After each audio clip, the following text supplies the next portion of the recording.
Em nome do Pai, e do Filho, e do Espírito Santo. Amém. Naquele tempo, disse Jesus a seus discípulos: Se teu irmão pecar contra ti, vai corrigi-lo, mas em particular, a sós contigo. Se ele te ouvir, tu ganhastes o teu irmão. Se ele não te ouvir, toma contigo mais uma ou duas pessoas para que toda a questão seja decidida sob a palavra de duas ou três testemunhas. Se ele não vos der ouvido, dize-o à igreja. Se nem mesmo à igreja ele ouvir, seja tratado como se fosse um pagão ou um pecador público. Em verdade vos digo, tudo que ligardes na terra será ligado no céu. E tudo que desligardes na terra será desligado no céu. De novo eu vos digo, se dois de vós estiverem de acordo na terra sobre qualquer coisa que quiserem pedir, isto vos será concedido por meu Pai que está nos céus. Pois onde dois ou três estiverem reunidos em meu nome, eu estou ali no meio deles. Palavra da salvação, glória a vós, Senhor. Meus irmãos e minhas irmãs, estamos no Evangelho de São Mateus, capítulo 18, de 15 a 20. Jesus começa a falar sobre questões que estão relacionadas ao nosso relacionamento cotidiano. Tudo aquilo que eu vivo, que você vive com as pessoas que estão ao nosso redor. E muitas vezes viver com outras pessoas não seja fácil. Não é fácil um esposo viver bem com a esposa viver bem com o esposo, os pais com os filhos com os pais, os amigos com os amigos e assim por diante, o vizinho com a vizinha, no relacionamento nosso no trabalho. Não é fácil, embora nós necessitemos de ter pessoas que convivam conosco. Deus nos criou com esse desejo. Nós não podemos viver sozinho. Até o eremita, que tem uma vocação muito especial de viver só no sentido de relacionar-se com as pessoas, para viver uma maior intimidade com Deus, até eles necessitam de vez em quando, procurar um sacerdote para poder confessar, para poder conversar, para pedir algumas orientações. Então, o ser humano é um ser social, sociável. Nós somos assim. Mas como eu disse antes, não é fácil conviver com outras pessoas. Ainda mais aqui entra questões culturais, questões religiosas, entra a questão de criação, como a pessoa foi criada com seus pais, o tipo de família, tudo isso envolve. E ainda entra a questão de que por causa do pecado original nós nos tornamos orgulhosos, egoístas, prepotentes. E aqui entra uma coisa: quem é que gosta de ser corrigido? Quando se erra, é preciso ter muita humildade no coração para que no momento de uma correção a pessoa possa chegar para o outro e dizer assim: muito obrigado. Muito obrigado por você ter me alertado. Muito obrigado por você ter me ajudado. Lembrando também que essas pessoas que nós vivemos, que nós convivemos, é necessário que nós amemos. Não é amar o outro só porque o outro faz as minhas vontades, porque os outros cumprem os meus desejos. É amar. Amar acima de qualquer coisa. O amor ao próximo consiste até mesmo diante de alguma situação difícil, nós continuarmos amando. E aí entra os mandamentos, quando Jesus fala que os mandamentos em si, ele divide em dois. Primeiro, amar a Deus sobre todas as coisas. E depois ao próximo como a si mesmo. Quer dizer, nós só vamos conseguir amar o próximo se nós estivermos imbuídos do amor de Deus. Sem o amor de Deus, é impossível amar o próximo sem querer nada em troca. Amar por amar. Amar porque é meu irmão. Amar porque é filho de Deus. Independente do que ele possa fazer. Uma vez entendido o que eu acabei de dizer, vamos ao Evangelho.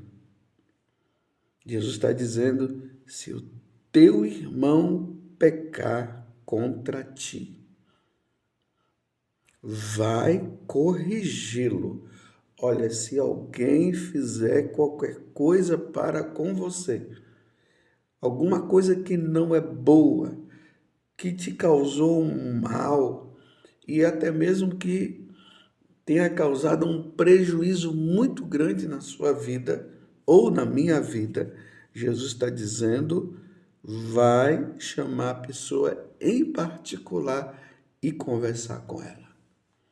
Não se pode deixar acumular as coisas e muito menos permitir que o outro continue fazendo mal. Porque qual o destino das pessoas que fazem o mal?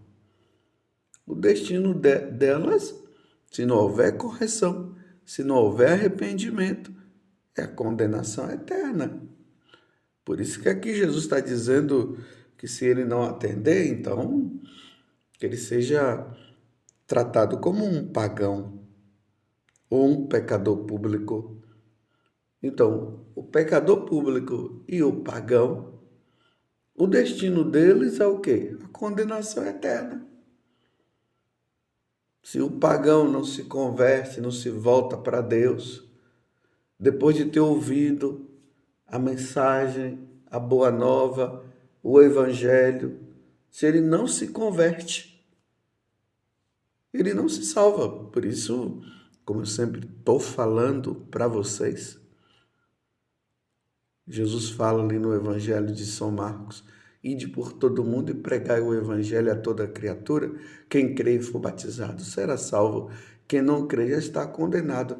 Então, quem é que é chamado a crer em Jesus e quem é que é chamado a ser batizado? O pagão. O pagão é aquele que não é cristão. E o pecador público é quem? É aquele que comete pecado. Todo mundo está vendo que a pessoa está numa situação de pecado grave, e ela precisa sair. E ela não quer. Então Jesus está dizendo que aquele que fez alguma coisa, tanto para você como para comigo, eu devo ir atrás dele para ajudá-lo. Agora veja a delicadeza de Jesus. Tanto que essa correção, ela tem o nome de correção fraterna. Então, a primeira atitude é qual? Chama ela em particular. É preciso notar que quando se chama em particular, é para não expor aquela pessoa. Ela não pode ser exposta. Chama em particular, conversa, mostra, diz Isso deve ser com muita caridade. Não é com orgulho, prepotência, não. É com muita humildade. Aí a pessoa não quer ouvir. Ela quer permanecer no erro dela. Ela quer permanecer no mal que ela cometeu. Então, o que é que Jesus diz? Chama mais duas pessoas, então. Ou uma ou duas pessoas.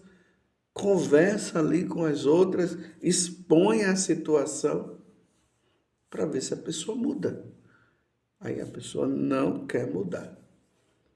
Então, mais uma vez, a terceira vez agora, chama a igreja, chama a comunidade, chama ali um sacerdote, um homem de Deus, para tentar resolver a situação. A pessoa não quer, então, que seja tratado como um pagão ou como um pecador público, já que a pessoa não quer mudar de vida. Você entendeu? E é interessante, meus irmãos, esse evangelho de hoje, justamente para que nós possamos perceber a situação em que as pessoas estão hoje.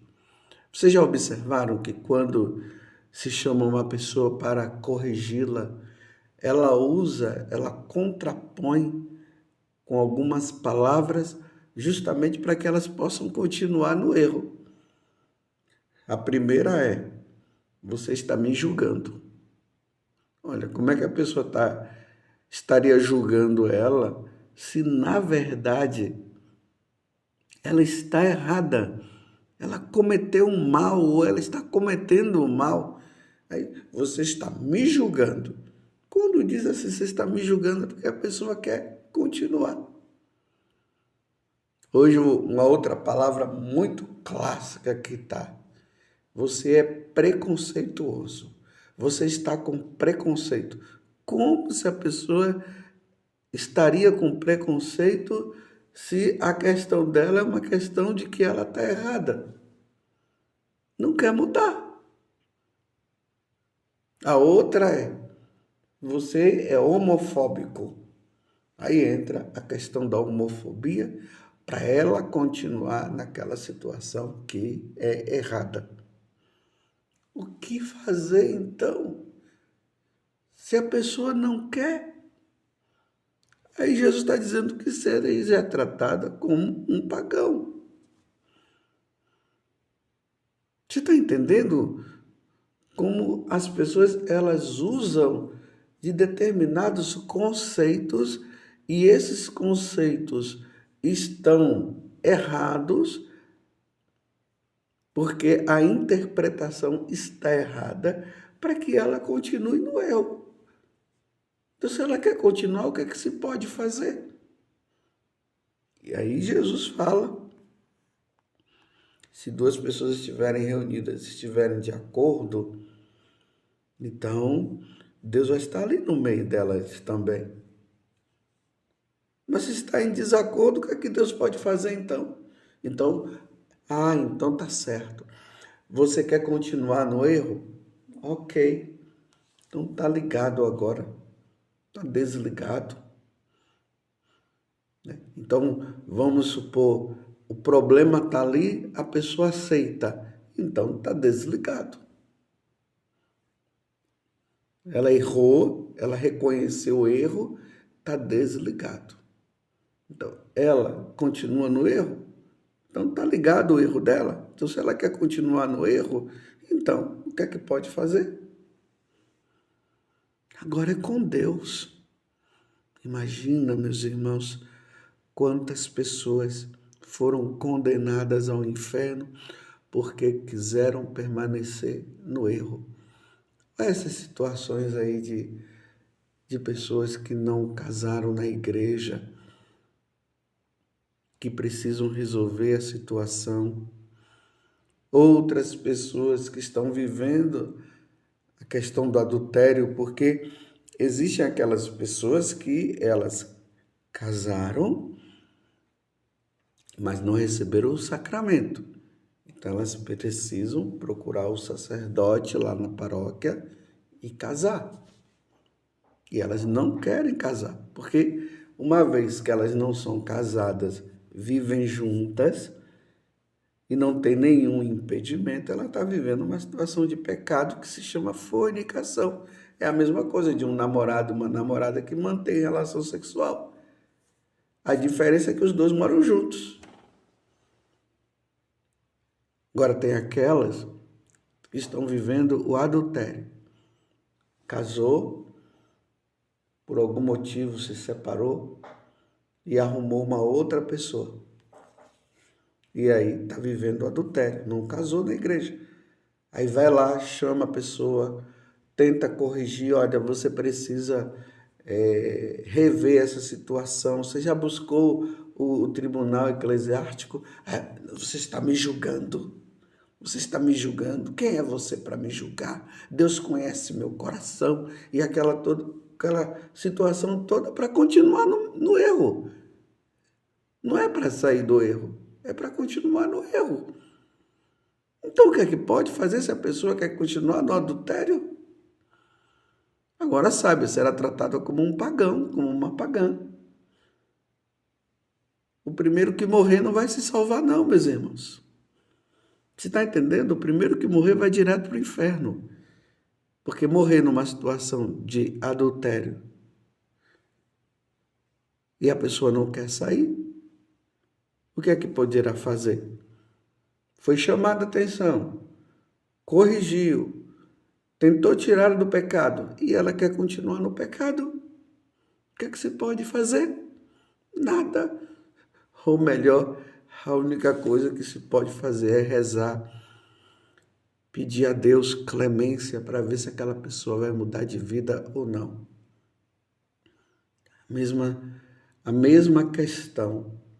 E aqui eu estou falando para os católicos. Porque isso é doutrina da igreja, é ensinamento da igreja.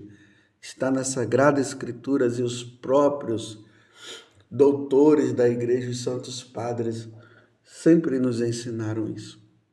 Essa questão hoje que está tão em evidência, homem com homem, mulher com mulher, vivendo uma situação como se fosse uma situação matrimonial.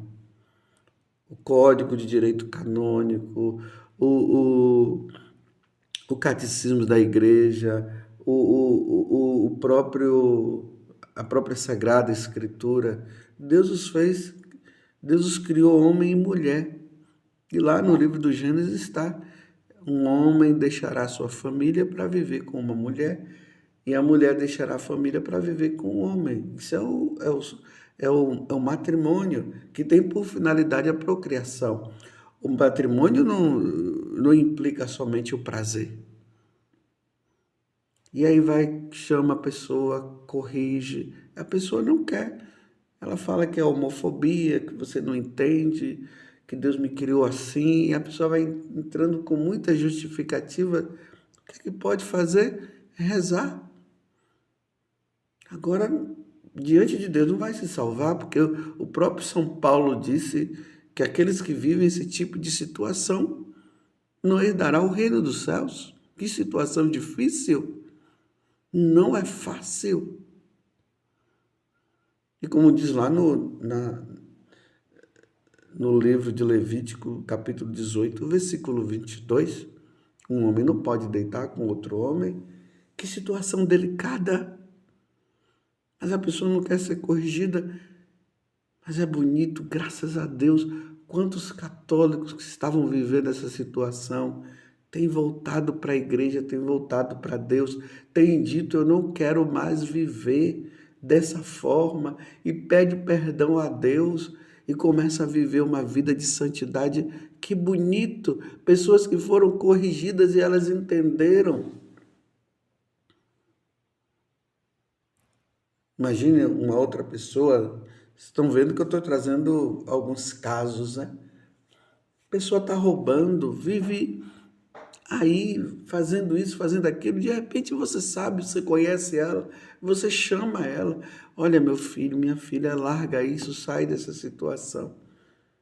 E a pessoa não quer sair. E às vezes ainda se justifica dizendo que Deus está com ela, que Deus não vai levar em conta isso. Não vai levar em conta isso? Claro que Deus vai levar em conta. E ela quer permanecer. É lamentável saber que aquela pessoa que está naquela situação, nessa situação de roubo e tudo, e não quer ser corrigida, pensar que ela está indo para o precipício, para a condenação eterna, e ela quer viver desse jeito. E aí está você que está no vício da droga, e aí é corrigido, é chamada a atenção, e a pessoa não quer, ela quer continuar nessa vida. É lamentável ter que dizer assim, então eu não posso fazer mais nada a não ser rezar. E tem aqueles que ainda dizem assim, eu não quero suas orações. Eu não quero. Olha o orgulho, a oportunidade que está tendo para se salvar e não quer se salvar. É lamentável, é triste, meus irmãos, é triste. É muito triste. Mas tenhamos esperança, rezemos até o último momento. Até o último momento vamos rezar e vamos pedir a Deus a graça de que aquela pessoa que está no pecado, que cometeu um pecado, e ela foi corrigida e ela não quer sair do erro. Tenhamos esperança de que um dia ela possa mudar. Mas essa mudança, meus irmãos, precisa acontecer antes da morte. Porque se for depois da morte e a pessoa morrer sem um arrependimento, ela não se salvará. Louvado seja nosso Senhor Jesus Cristo, para sempre seja louvado, e a sua mãe, Maria Santíssima.